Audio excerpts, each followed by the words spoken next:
Imagine, if you will, you have set yourself a goal. You're actually making progress, and yet it's a goal that you've set for yourself before. And as you're making great progress, feeling really proud of yourself, then you hit a wall.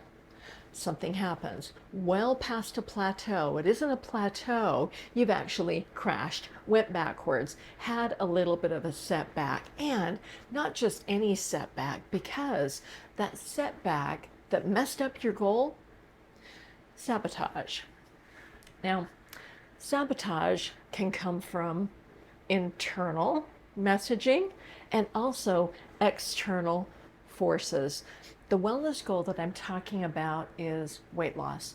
And the last time that I updated you on the wellness challenge that my coaching client and I had embarked on was in July. We started this back in June. And what happened is that as she and I were making really great progress towards our individual and collective goals, we both hit some sabotage. And in this video, I'm going to share with you what happened, the sources of that sabotage, how we faced it, how we handled it, and the progress that we continue to make, because we both realized that that sabotage was an important part of our weight loss journey and actually strengthened and fortified our goals and our intention to move forward. And we're both happy that we were able to experience it together, to talk about it, and feel a lot stronger because of it. If you've not been here before, welcome. My name is Tiffany. I am the founder of Therapeutics, and I am a health educator, a wellness coach, and a patient advocate. My channel is all about my holistic approach to health. And as a wellness coach, then my approach is a bit different than other coaches. I don't coach in a punitive manner. I am not about subtracting or anything that feels punishing.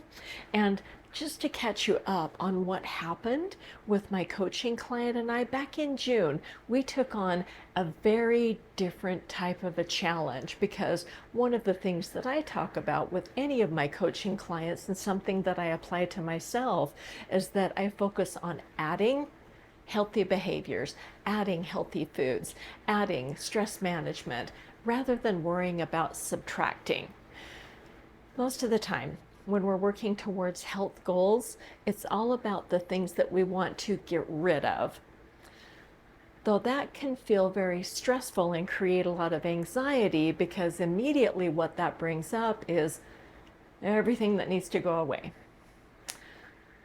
Rather than adding more negativity, I set goals that actually encourages adding positive behaviors. My wellness client actually encouraged me back in June to put together a very specific wellness challenge and wanted me to participate along with her. And I wholeheartedly agreed, because I am her cheerleader. I am right there alongside of her. And this was going to be extra participatory because we both had similar symptoms that we wanted to manage. And that symptom, inflammation. That's very common among women, and something that I see in every adult, honestly, because inflammation is a natural response in the body, especially if you're dealing with any type of a health problem.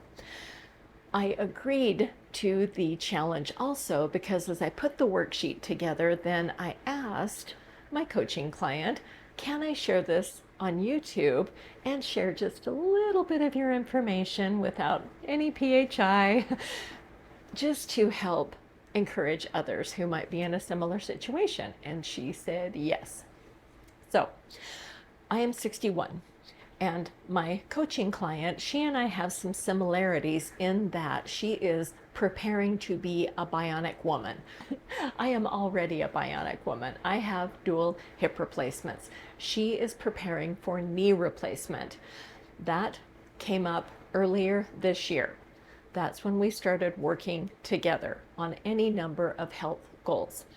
The focus for her right now, as she is preparing for the surgery in October, is her surgeon wanted her to lose a bit more weight to make her a healthier candidate for surgery. As she and I are working together, along with her healthcare providers and a registered dietitian, what she wanted to do in June was address the inflammation.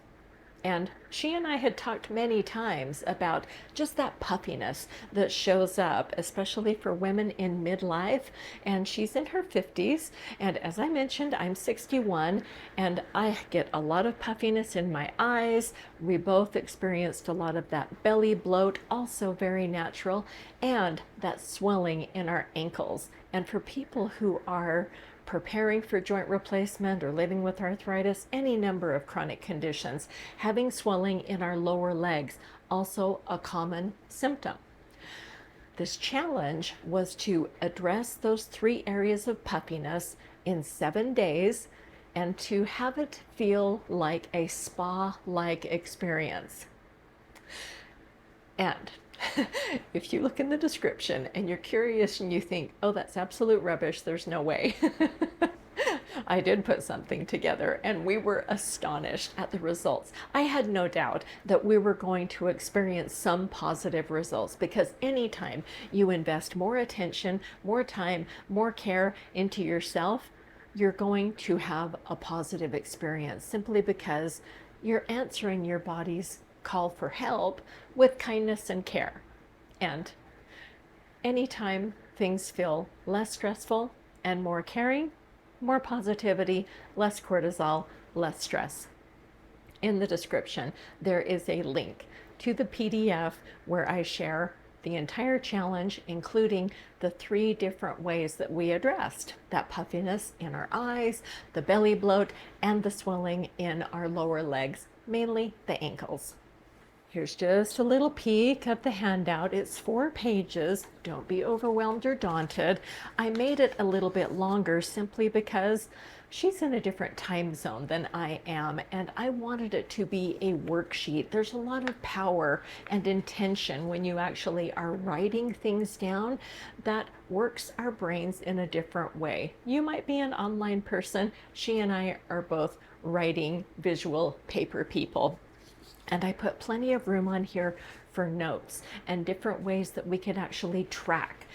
She and I both included before and after photos. And if you link to the video that shows the results, you'll see a remarkable difference in the puffiness in my eyes with the before and after photos.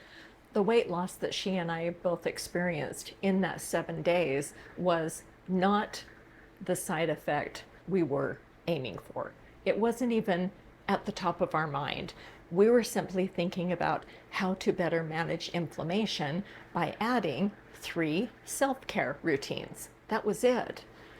Since we both lost some unexpected weight because we hadn't changed our diet, she eats very differently than I do, and we didn't even think about that. Yet we both lost weight, lost some inches, and felt so much better. At the end of that, we decided to move forward, and we were going to continue to add those self-care routines, and that meant looking at how we were honoring our hunger cues, at how we were recognizing how we look at food and how we respond to food. Now that catches me up to where we are today. Here we are in August, and she is down 12 pounds. That was as of last weekend. She weighs in every weekend. That works well for her. I weigh in every morning, and my weight has plateaued at 131.2. I began the challenge in June at 135.4, wanting initially about a 5-pound loss, and plateaus, the fluctuations in weight, very natural, to be expected. We are not beating ourselves up. We are honoring and we are recognizing that any of those fluctuations are part of the process, and we're both very pleased with where we are right now. My coaching client decided to take on the Mediterranean diet. That was what her medical team had recommended. I follow a a dietary plan called the Starch Solution, and that is a whole food, plant-based, oil-free meal plan. If you've seen any of my videos on my Nourish playlist, it shows all about how I am eating the rainbow and dining very, very well, and this meal plan has worked wonders for me. That's the beauty of these wellness challenges, especially where my coaching client and I have some similarities. She's soon to be bionic, I'm bionic, and we are of a certain age, and we have those wellness goals that mirror each other to a bit, though we're also very unique women, and we have our own preferences, our own tastes, and our own motivations. And that, to me, is the joy of how we are doing this together, because we can take on this challenge in our own way and also have similar results. The sabotage that came up earlier this week was quite upsetting for both of us. The sabotage that took place for my coaching client was from an unexpected external source. As she has been making great progress towards her weight loss goals, and all of the people in her circle, including friends, coworkers, family, they're on board. They know where she is headed, to that knee replacement in October, and have all had really honest conversations about how important it is for her to have a more successful surgery with her weight lower. Regardless, there seemed to be some jealousy going on with some of her colleagues, and the sabotage that came up was at a get-together. It was a bit of a festive time, and my coaching client has been very adamant about how motivated she is as she's seeing so much progress and getting such good feedback from her doctors, that she has embraced the Mediterranean diet, liking the food, and taking the time, batch cooking every weekend. That's what I do. I batch cook every weekend so that I'm prepared for the work week and I have ample food on hand so that I can set the strong foundation for my dietary needs. At this get-together, my coaching client went in with her own dish. Everyone else knew that there would be some dishes on the buffet table that she was going to say no thank you, and other things that would fit in her dietary plan just great. And I experience the same thing whenever I go to a family or a work function. I know that there's some things that I might be tasting, other things I always bring my own food, and I'm prepared because that's important to me. That fits me. As my coaching client walked in and did her very best to say no thank you, to be gracious, to be upbeat, and when she was being praised by some of her colleagues who hadn't seen her for a few weeks and were remarking at how wonderful she looked, at how much lighter she felt, not only in her size, it was in her face. It was the lack of puffiness. It was the look of relief on her face, because as she's going into a life-changing surgery, of course she's stressed and has some anxiety and is a little frightened because it's a big life change. She's walking into something that she knows is going to be painful and going to take a bit of recovery. She's putting on a brave face. And sure enough, there were 2 or 3 women there that began to criticize and chatter and smirk and make negative comments that were cutting, and honestly brought my coaching client to tears. And they were a bit pushy in their treats and mocking her, and that level of bullying is sadly too common. because I've seen it in my own workplace, and I work in a number of buildings where I feel that there's a minefield of sabotage with a number of cubicles and desks of piles of candy and bowls of goodies and all sorts of things that when I listen to my coworkers, both male and female, that are working to better manage their health, better manage their weight, and even encountering some emotional eating concerns, that when they see those triggers, it sets everything on fire. That was so upsetting for me to hear this afterwards. Thankfully, when this happened, my coaching client went to the restroom, had a cry. A number of women stayed in the meeting and completely handled those other colleagues who inappropriately bullied and ridiculed. And they were honestly written up and taken to HR, as they should be. Shame on them. A few other women went to see how she was doing, comforted her, and they were able to resume the meeting without those who had caused the drama. They were removed from the meeting. And I wish I could say that's an extreme example, though it's not. And I've worked in health coaching long enough and worked in patient advocacy long enough to listen to people who are struggling with weight loss, with disabilities, with invisible disabilities, with mental health concerns, any type of situation where there are those who view someone different as a target. And that's despicable. What ultimately happened that day is that as my coaching client regained her composure and was surrounded by the majority of people in that room who supported her, who knew how hard she had been working and how crucial it was for her to drop a bit of weight, and she's nearly halfway to the goal her surgeon wants her to reach by October. That's remarkable and such a wonderful accomplishment. I'm so very proud of her.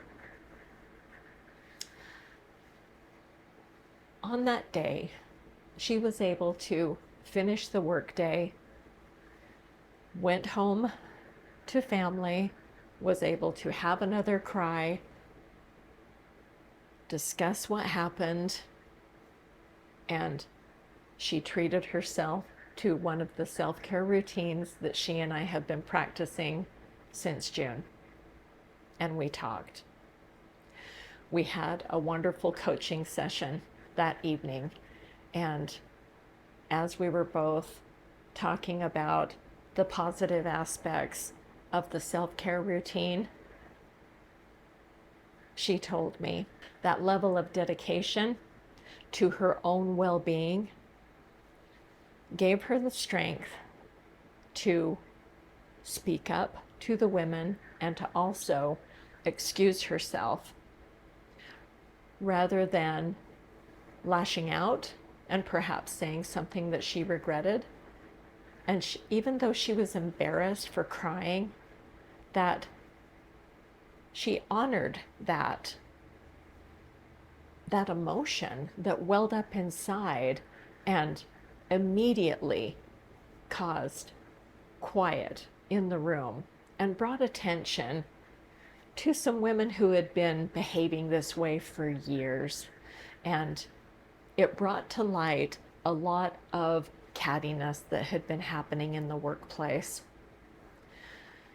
The moral of the story for her was that by investing in more self-care, she was addressing old wounds and old patterns that had that had contributed to the weight gain in the first place. In that same week, I've shared before that my day job, if you will. I work multiple jobs. My main gig is I work in the field of public health, and I am out in the field a lot working with low-income families in a job called home visiting. And that's neither here nor there. The point is that type of work actually has a negative side effect in that, due to the nature of the families that our department serves, there can be a lot of compassion fatigue. As we are sharing resources and education and gathering data, I am in the homes of people who are experiencing all sorts of poverty and tragedy, and that can be overwhelming and also feel very triggering and bring up a lot of emotions. It's also been a heat wave lately, and I found myself in a place where I became incredibly overwhelmed one day. And I had packed my breakfast, I had my lunch with me, it was going to be a busy day. I was on schedule, though there were a number of cancellations, changes, meetings I needed to attend. We were having tech issues at work. Phone was overheating because it's over 100 degrees outside. And of course I have air conditioning in the car, though, you know, that drives down the gas mileage. And it was one of those days. And I was overcome and overwhelmed with a craving. My coaching client and I talk about cravings a lot because she and I also did a mindful eating challenge. If you're interested in that and experience any type of emotional eating, you may want to check out my mindful eating challenge. The craving that hit me, and it was almost a smack in the face. And I have the evidence to prove it. I've kept it and I'm showing it. I wanted chocolate, and I wanted chocolate raisins, and by hell, I wanted them now. Okay. The mindful eating challenge. The purpose of that, the intention of that, is that our emotional hunger cues come about for good reason. And another way that our body is crying out for help. I knew I was stressed. I knew I was overwhelmed. It's not that I wasn't going to eat any of the nutritious food that I had with me. I really wanted those chocolate raisins. I have a guidebook that talks all about those cues and the potential meeting. Let me share with you what it says about chocolate-covered raisins. And the guidance that I'm referencing is from a book called Constant Cravings, A to Z by Dr. Doreen Virtue. I highly, highly recommend this book. It's been an exceptional guide for me. One of my doctors recommended this to me when it first came out in 1999, and the messages within are still very applicable. Chocolate, in general. The probable meaning of chocolate is a desire to be filled with the feeling of love. That completely fit, because in working in helping, caring positions, there can be that feeling of over giving and too little on the receiving end. I shared last year that our family had experienced a number of losses. One was my beautiful grand kitty, Dax. And I also lost a lot of family members in 2020 due to the pandemic and other situations. Grief is different for everyone. and how we process grief and the timing of that grief, that's very personal. The raisin aspect of the craving, another one that goes along with the feeling of love, and this isn't a romantic love by any means. Upset that some part of your love life is unsettled or unacceptable. The probable meaning for me, because after all, this is how I perceive it, is how I understand it, and what resonates in my own heart. This for me spoke to love of a pet, love of those lost, and love of myself, because as I am moving forward and thoroughly enjoying that I am aging solo and entering a period where I am looking forward to a retirement from a government job and shifting my attention to my writing and my other pursuits, that there is that love of self that I had felt a little unsettled with. As I read through both of those meanings, I knew that stopping at the store and finding some dark chocolate covered raisins, this was answering a need in a moment where I felt in a bit of a crisis mode. It was a crazy day. It was blazing hot. I had a lot of work to do. It was going to be a long day. And by honoring that craving, listening to my cues, and still eating all of my delicious prepared food and making myself a delicious, healthy dinner that fit my dietary plans, I ate this with no guilt. I enjoyed every bite. In this book, as well as the probable meaning, there are positive affirmations that go along with the craving.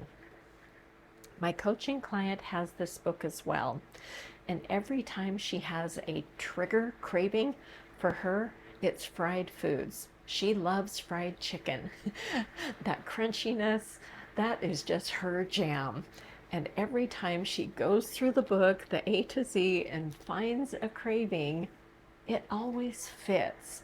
And then she can reflect and then look at the affirmation and decide, how do I want to address this craving?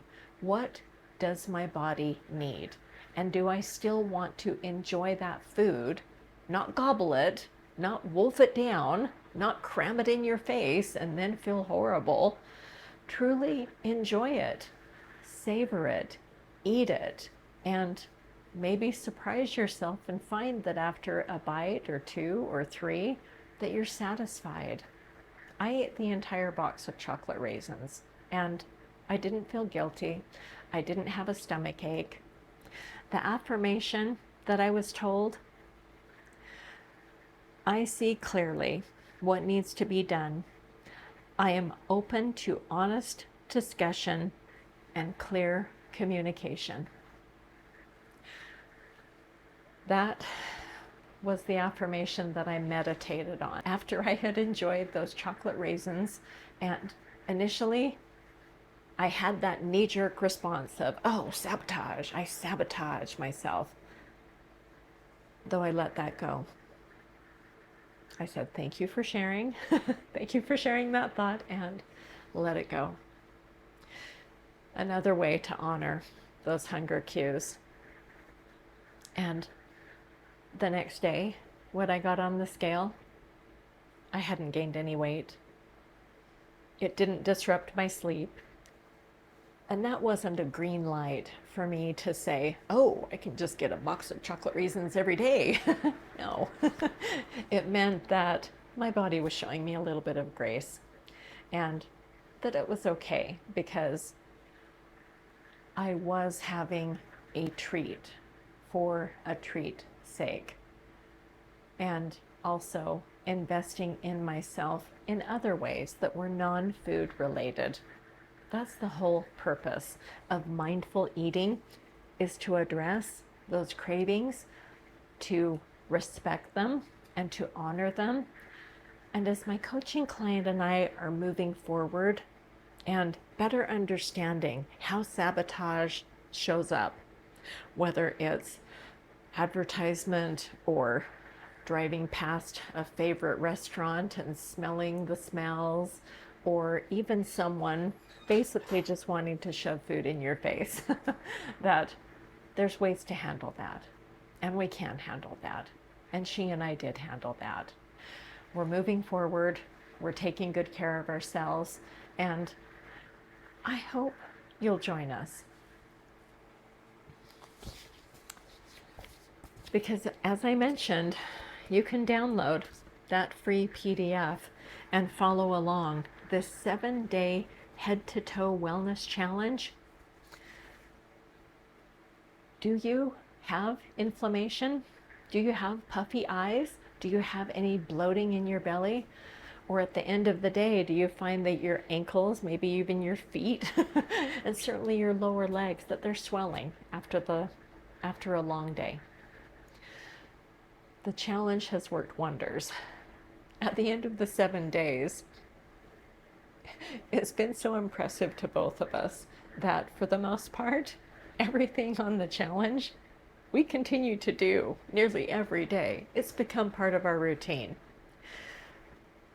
That's the sign of a goal that's going to succeed when you start making small positive changes and build them into your daily routine, because then that will help to offset any sabotage in the future. And my coaching client, as she heads into knee replacement, she knows that she'll have inflammation and swelling after surgery, and will still have some weight that she wants to lose, plus lose all of that inflammation. So she and I are moving towards that goal together. And I hope this information has been useful. Give this video a like, subscribe if you haven't already, and check back. I will keep you updated on what happens with both she and I, and thank you so much for watching. I'll see you in the next video.